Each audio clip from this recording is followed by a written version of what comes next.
जातीय जनगणना से क्या फायदा होगा? चलिए, सबसे पहले खुशी हो रही है कि इस जातिगत जनगणना ने ओबीसी की आंख और कान दोनों खोल दिए हैं। आज ओबीसी पहले जैसा नहीं, अब वो अपने अधिकारों को प्रति सजग हो रहा है। इतिहास बदलने का काम किया है। बिहार जो है शुरू से को आरक्षण जो है, जिस तरह बिहार में जातीय जनगणना जब से शुरू हुआ तब से लेकर के उसका रिजल्ट आने तक बिहार में एक तरह से हंगामा रहा और आज भी हंगामा है। इसी मुद्दे पर हम बात करने वाले हैं। हमारे साथ है एस सी एस टी अनुसूचित जाति जनजाति कर्मचारी संघ के जो अध्यक्ष हैं अरविंद कुमार रवि जी, उनसे बात करने वाले हैं। हमारे साथ प्रखंड अध्यक्ष हैं जावेद उर्फ पप्पू जी, जो राजद के हैं, उनसे हम बात करने वाले हैं। तो सर, सबसे पहले आपका स्वागत है। चलिए बहुत बहुत धन्यवाद आपका। सर, सबसे पहला सवाल ये रहेगा कि जातीय जनगणना से क्या फायदा होगा? चलिए, सबसे पहले इतने गंभीर मुद्दे पर और आपने जो है हम हमारे विचार जानने का प्रयास किया, यहाँ तक जो है आप चल करके आए। तो जितने भी आपके फॉलोअर्स हैं जो आपको देख रहे हैं और आपके द्वारा मुझे भी देखेंगे, उनको हम बहुत बहुत आभार और धन्यवाद देते हैं कि ऐसे मुद्दे पर जो है आपने बातचीत करना और आज की परिस्थिति में आपने उचित समझा है। चाहेंगे कि फिर एक बार अपने प्रश्न को आप दोहराएं। वही सर, मेरा प्रश्न वही रहेगा कि ये मैंने क्या फ़ायदा होगा आम जनता में, क्या मैंने संदेश जाएगा उसका जातीय जनगणना का। चूँकि बिहार सरकार जो है जातीय जनगणना कर चुकी है, लेकिन ये आम जनता को समझ में नहीं आ रहा है।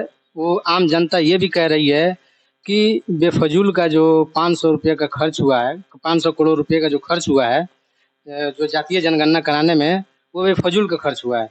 तो इस मुद्दे पर आपका क्या कहना है, उस पर आप जनता को। चलिए चलिए, बहुत बहुत धन्यवाद। जैसे आपने कहा कि आम जनता कह रही है कि फिजूल का खर्च हुआ है, तो मैं स्पष्ट कर दूं कि आप जिसे आम जनता कह रहे हैं वह आम जनता नहीं है। वह संविधान विरोधी लोग हैं जिनको दिक्कतें हैं कि इस देश का जो 85-90% जो ओबीसी समुदाय है, कहीं ना कहीं जो उनकी हकमारी हो रही थी।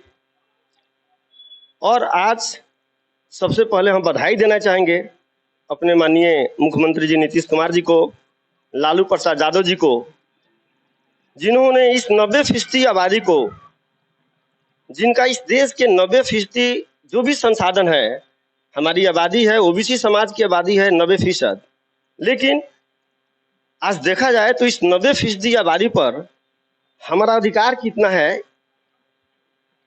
अगर इसका विश्लेषण किया जाए तो इस 90% आबादी का अगर हम देख रहे हैं, आज देश की जो भी हमारे संसाधन है, न्यायिक हो या प्रशासन हो या सरकार हो या रोजगार हो या व्यापार हो, कर्मचारी हो या नौकरियां हो, इस 90% आबादी को ये देखना है कि आज तक इस 90% आबादी को इसका हक कितना मिला। अगर आप इस आंकड़े को लेकर के, इस आंकड़े को अगर आप देखेंगे तो आपको पता चलेगा कि इस 90% भले ही आबादी है, लेकिन आज तक इन लोगों को जो 27% जो आरक्षण मंडल आयोग के सिफारिश के बाद जो 27% आरक्षण जो दी गई, आज तक वह 27% आबादी को भी ये लोग जो है वहाँ फुलफिल नहीं कर पाए हैं। बिल्कुल। और एक देश हमारा उन्नत राष्ट्र बने, एक विकसित राष्ट्र बने, तो इसके लिए जरूरी हो जाता है कि जब देश में रह रहे जितने भी लोग हैं, जिस वर्ग के लोग हैं, इस देश में रहने वाले हर वर्ग के लोगों का जब तक समुचित विकास नहीं होगा, जब तक समुचित उत्थान नहीं हो जाता है, तो हम ये कतई नहीं कह सकते हैं कि देश जो है हमारा कभी भी विकसित हो पाया या समृद्ध हो पाया है। तो अब मतलब कहने का आपका अर्थ यही है कि आम जनता इसको मतलब एक तरह से सही मतलब देख रही है। जो कुछ लोग हैं वो लोग गलत साबित करने पर तुले हुए हैं, यही कहना। बिल्कुल बिल्कुल, आम जनता काफी खुश है। इसलिए खुश है कि आप देखिए, कल तक आप गली गली में देखिए, जैसे बिहार ने जाति जनगणना का कार्य किया है, गली मोहल्लों में इसकी चर्चाएं शुरू हो गई हैं। ऑफिसों में बैठ करके, कार्यालयों में बैठ करके, आम लोगों के बीच में एकदम से एक जोश खरोश है अब वह ओबीसी समाज जिसे आज तक वह गुलाम बना करके रखा गया था, जो समझ नहीं पा रहा था, आज वह समझ रहा है कि हमारा हक क्या है, हमारा अधिकार क्या है। हमारी आबादी 90%, लेकिन हमारा हक खा कौन रहा है। तो जिनको भय है कि हम 90% आबादी का हम हक खा रहे थे, वे इसका विरोध कर रहे हैं। जाति जनगणना जो हुई है किसी का हक खाने के लिए नहीं है, बल्कि यह स्पष्ट करता है कि अगर हमारी 63% आबादी है तो संख्या अनुपात जो जो बाबू जगदेव प्रसाद कुशवाहा ने भी कहा है कि जिसकी जितनी संख्या भारी उसकी उतनी हिस्सेदारी होनी चाहिए। आज ओबीसी समाज समझ रहा है, इस जाति जनगणना ने स्पष्ट कर दिया और इस सोए हुए इस बहुजन समाज को एक आईना दिखाया है। उसकी अक्ल जो है खुल गई है और वो इस जातीय जनगणना का बाद में महसूस कर रहा है कि भाई हमारी आबादी 63% और हमारी लोगों के पास जमीनें नहीं है, हमारी लोगों के पास रोजगार नहीं है। इसलिए उनके अंदर जो है एक बेचैनी सी समा गई है और एक तरह का रूमर फैला रहे हैं। जान लीजिए, इतिहास गवाह है कि जब जब ओबीसी समाज जगह है, तुरंत इसको धर्म की चाशनी चटा करके इसको सुला दिया गया है। वीपी विश्वनाथ प्रताप जो हमारे प्रधानमंत्री थे, उनके समय में मंडल आयोग की सिफारिशें जब लागू करने की बात की गई, उस समय इन्हीं लोगों ने जो है ओबीसी समाज को भ्रमित कर दिया और ये कह दिया कि हिंदू धर्म खतरे में है और हिंदू खतरे में है। इस जातिगत जनगणना ने स्पष्ट कर दिया है कि कोई हिंदू खतरे में नहीं है। जो कथित हिंदू जो ओबीसी है उसका अधिकार खतरे में है। सर यही जाति जनगणना जो है, इसी जाति जनगणना का कहीं ना कहीं भाजपा की जब सरकार थी 2010-11 में, तो गोपीनाथ मुंडे उसके मतलब नेता थे, उन्होंने भी इस जातीय जनगणना की मांग उस टाइम किए थे। हालांकि इस टाइम भाजपा इसका विरोध कर रही है, इसको आप किस तरह देखते हैं? देखिए, ये चाहे आपका कांग्रेस हो या भाजपा हो, सही मायने में देखा जाए तो इस 90% आबादी के लिए उसके हक को दिलाने के लिए अभी तक कोई ऐसी पार्टियां नहीं बनी हैं भारत की। जितने लोग हैं हमको इस्तेमाल ही करना चाहते हैं। ये ओबीसी समाज का एक दर्द है, उसकी एक पीड़ा है कि हमारा हिस्सा हमको कितना मिला। लेकिन ये जो मुख्य पार्टियां हैं, इस देश की जो मुख्य पार्टियां हैं, वह हम एक कहावत है कि अगर किसी को कांटा चुभ जाता है तो उस पर मरहम लगा करके और उसको दिखाया जाता है कि आपका घाव खत्म हो गया। लेकिन वह घाव खत्म नहीं होता है, वह घाव अंदर ही अंदर, वह पकते पकते वह घाव जो है खराब हो जाता है, वह अंग सड़ जाता है। तो दोनों पार्टियों ने यही किया है कि ओबीसी के अधिकारों को, उनके आरक्षण पर, उनके दुखों पर, उनके पीड़ा पर इन्होंने अभी तक मरहम लगा करके और उनको भ्रमित करने का काम किया कि हम आपके अधिकार के प्रति जागरूक हैं। तो अब जो है भाजपा और आरएसएस के लोगों के अंदर बेचैनी है कि यह समाज जग रहा है और अपने अधिकार को लेकर के रहेगा, अब वह गुलाम बन करके नहीं रहेगा। तो कहीं ना कहीं सर एक तरह से अगर मैंने देखा जाए तो ये लोग भी कह रहे हैं कि ये जातीय जनगणना जो है वो फेक हुआ है, क्योंकि बहुत सारे लोग कह रहे हैं कि हमारे पास जातीय जनगणना करने के लिए लोग आए ही नहीं और आंकड़ा आ गया। तो इस पे भी संदेह हो रहा है कि सर कहीं ये जातीय जनगणना फेक तो नहीं। इस पर आप क्या कहना है? देखिए, पहली बात यह है कि ये तो दुष्प्रचार है, ये बिल्कुल सही जनगणना हुआ है और इनका विरोध यह है कि जातिगत जो जनगणना हुई है, इससे 90% आबादी आज समझदार हो चुकी है। वह जान गई है अपने हक और अधिकार के प्रति, वह सचेत हो गई है। बेचैनी इनकी यहाँ है। आपको जाति जनगणना से दिक्कत क्यों है? आज भी हम ओबीसी समुदाय से आते हैं, हम SC/ST समुदाय से, खास करके SC/ST समुदाय के लोग, चाहे उसकी आर्थिक स्थिति अच्छी हो गई हो, चाहे वह नौकरियों में हो गए हो, लेकिन आज भी उनके पास पैसे हैं। अगर वह जमीन खरीदने जाता है तो उसको जमीन नहीं दिया जाएगा, क्योंकि उसकी जाति जान करके। जो उनके गले में जो हड़िया और मटका जो लटकाए गए, कहीं ना कहीं असमानता बिल्कुल बिल्कुल, उनके कमर में जो झाड़ू लगाए गए, वह किस आधार पर हुआ? जाति के आधार पर हुआ है। आज भी जो कॉलेजियम सिस्टम से जो ऊंचे ऊंचे पदों पर जो नौकरियां दी जा रही हैं, न्यायालय में जजों की बहाली की जा रही है, सचिवों की बहाली की जा रही है, वे किस समाज के लोग हैं? वही लोग हैं, वही 3% लोग हैं जिनको ओबीसी आरक्षण से दिक्कत है। तो हम यही कहना चाहेंगे। और सर कहीं ना ये भी बात मतलब कि चल रही है कि कहीं ना कहीं ये जात की राजनीति करने के मतलब फिराक में आरजेडी और नीतीश कुमार की पार्टी है, तो उस पे सर उसके ऊपर क्या कहना चाहिए? हमने आपको स्पष्ट किया कि जातियां तो आपने खुद ही बनाई हैं, इसमें आपका ये जाति को तोड़ने वाली बात कहाँ आ गई? जाति को तोड़ने वाली बात ही तो आपने जातियां बनाई क्यों? आपने जो 10% जो आरक्षण लिया, इस 3% आबादी ने जो आज देश पर 60% जो आरक्षण खा रही है, ये किस आधार पर खा रही है? ईडब्ल्यूएस के आधार पर जिन सवर्णों को आरक्षण दिया गया, मैं पूछना चाहता हूं आपसे कि क्या आर्थिक रूप से विपन्न लोग सिर्फ वही 3% लोगों के अंदर कहीं थे? क्या ओबीसी समाज के लोग आज उनकी आर्थिक स्थिति खराब नहीं है? क्या एससी एसटी समाज की स्थिति खराब नहीं है? क्या माइनॉरिटी के लोगों की स्थिति खराब नहीं है? आर्थिक रूप से वे भी विपन्न है। लेकिन यहाँ जो आपने आर्थिक आर्थिक आधार कह करके और आर्थिक आधार पर आपने जो ईडब्ल्यूएस के नाम पर 60% जो आपने आरक्षण ले लिया, क्या यह जो है जाति व्यवस्था को मजबूत नहीं करता है? आपने विशेष लोगों को जाति के आधार पर ही आपने ईडब्ल्यूएस के नाम पर आपने 10% और आरक्षण बढ़ा करके और कुल आपने 60% आरक्षण ले लिया। यही तो जाति व्यवस्था है। बिल्कुल सर।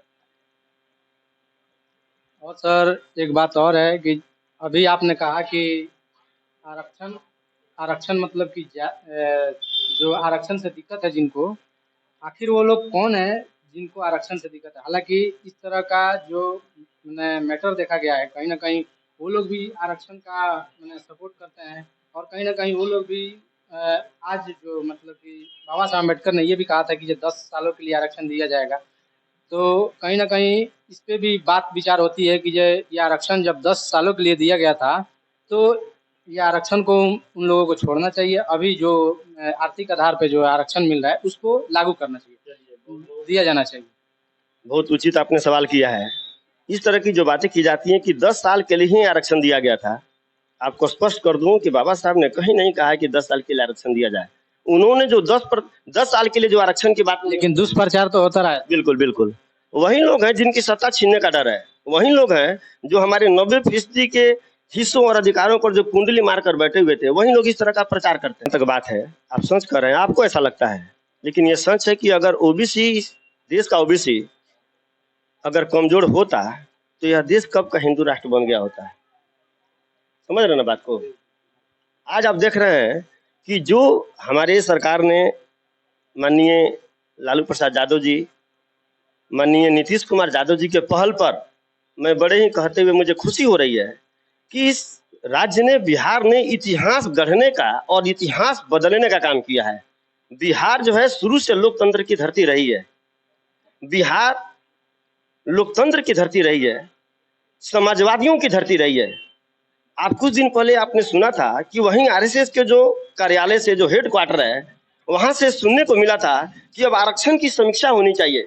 और जब यह बात हमारे माननीय लालू प्रसाद यादव जी के कानों तक पहुंची तो उन्होंने तुरंत कहा कि ओबीसी को आरक्षण जो है लागू होना चाहिए, ओबीसी की भागीदारी बढ़नी चाहिए। आज जो लालू प्रसाद यादव जी जो सामाजिक यातनाएं झेल रहे हैं, वर्षों से जो उन्होंने जेल में ठूस करके तरह तरह के मन, जैसे देख लीजिए सर, मंडल कमीशन के लिए ही लालू प्रसाद यादव को इतना परेशान किया गया, और उसी के तहत, मंडल कमीशन के तहत वो जो रथ नहीं रोकते तो आज वो जेल में नहीं होते। शायद मैं ये नहीं कहता कि होते या नहीं होते, लेकिन शायद ये संभव था। तो इस पे कहीं ना कहीं ओबीसी जो है वो कहीं ना कहीं इस पे मतलब पीछे रह जा रहा है, इस चीज़ को नहीं समझ रहा है। लालू प्रसाद यादव को, जो लालू प्रसाद यादव का जो आंदोलन है उसको नहीं समझ पा रहा है। इस चीज़ को जनता को आप समझाने का प्रयास कीजिए और उस पर आप विचार। चलिए, बहुत बहुत धन्यवाद आपका। आपने अभी सही कहा, बिल्कुल। जो आरक्षण के जनक छत्रपति साहू जी महाराज, जिन्होंने ओबीसी को मुख्य धारा में जोड़ने के लिए, छत्रपति साहू जी महाराज, ज्योतिबा फूले, संत पेरियार, बाबा साहब अम्बेडकर, माननीय काशीराम साहब शरीफ, लालू प्रसाद यादव जी, हमारे नीतीश कुमार जी, आदर के साथ नाम लेना चाहूँगा रामविलास पासवान जी, इन्होंने मंडल कमीशन लागू करने के लिए एक इस तरह का इन्होंने माहौल क्रिएट किया था। अभी जो आप देश में देख रहे हैं, जैसे बिहार ने जातिगत जनगणना किया, इसका जो है नींव जो है वह मंडल आयोग के समय ही इसकी नींव जो है इसकी डाल दी गई थी। और काशीराम साहब ने कहा भी था, काशीराम साहब ने कहा था कि जो हमारी आबादी है कि मंडल कमीशन लागू करो वरना गद्दी खाली करो। काशीराम साहब ने कहा था कि मंडल कमीशन लागू करो वरना गद्दी खाली करो। उस समय जब ओबीसी को आरक्षण देने की बात की गई, उसके समुचित विकास के लिए की गई कि उसका सामाजिक विकास हो, उसका शैक्षणिक विकास हो, उसकी आर्थिक उन्नति हो। जब इसको जिनको जिस 63% ओबीसी को हिंदू बना करके रखा गया था, जब उसी कथित हिंदू को आरक्षण देने की बात की गई, तो यही 3% लोग जो देश की सत्ता पर काबिज लोग थे, इन्होंने आत्मदाह करना शुरू कर दिया। अब इस ओबीसी को समझने की जरूरत है कि जब हम भी हिंदू हैं और हम हिंदू को ही हमारे वर्ग को हमारी उन्नति के लिए थोड़ा सा संवैधानिक अधिकार हमारे लिए दिए जा रहे हैं। अब हमारी जमीनों पर हमारा भी हक होगा, इस देश की सरकार में कुछ हमारा भी होगा, इस रोजगार में कुछ हमारा हक होगा, नौकरियों में हमारे लोग जाएंगे। तो इस हिंदू हिंदू क्लास के जो अपर क्लास के लोग हैं, इस हिंदू वर्ग के जो अपर क्लास के लोग हैं, वो लोग लगे आत्मदाह करने।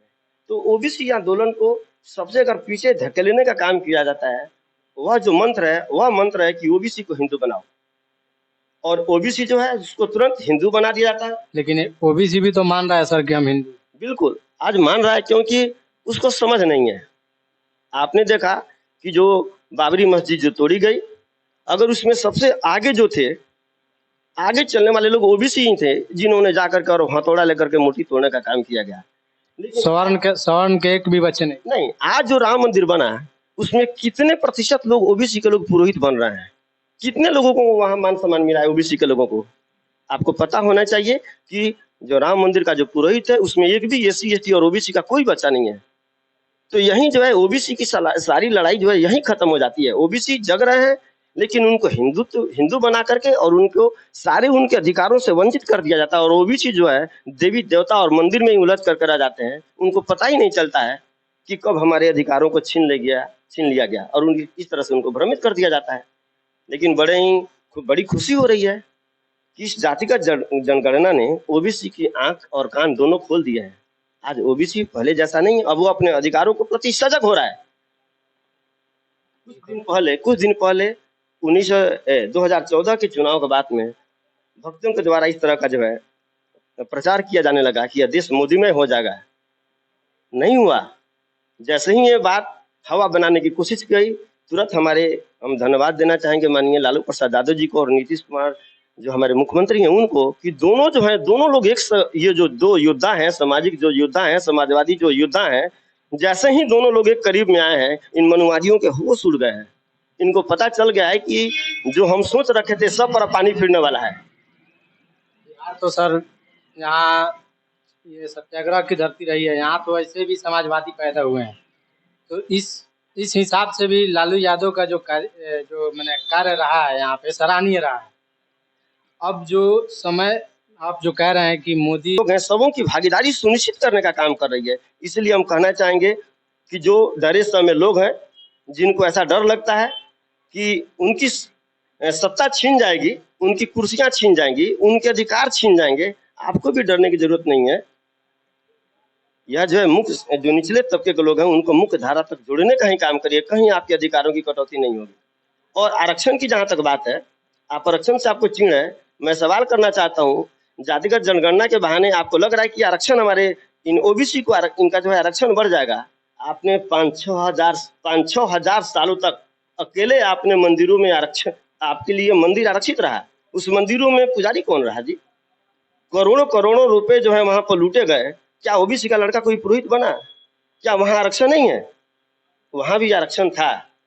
आर्थिक आधार की बात करते हैं तो क्या इन 3% लोगों में ही आर्थिक रूप से कमजोर लोग होते हैं? ओबीसी उनकी चालाकी को समझ नहीं पाया। ओबीसी को बेवकूफ बनाया गया कि अरे सारे आरक्षण तो एससी एसटी के लोगों को मिल गए हैं, चलो आरक्षण खत्म होना चाहिए, और ओबीसी इनके बहकाव में आ गया। और उसको पता ही नहीं है कि वो अपने ही 27% आरक्षण का विरोध कर रहा है।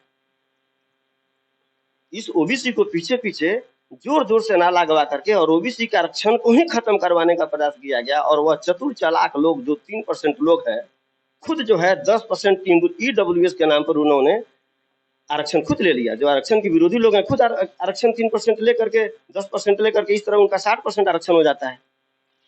बिल्कुल। तो कहीं ना कहीं जो ओबीसी समाज है इसको नहीं समझ पा रहा है, और यही कहने का प्रयास है, और यही हमारे सर बता रहे हैं।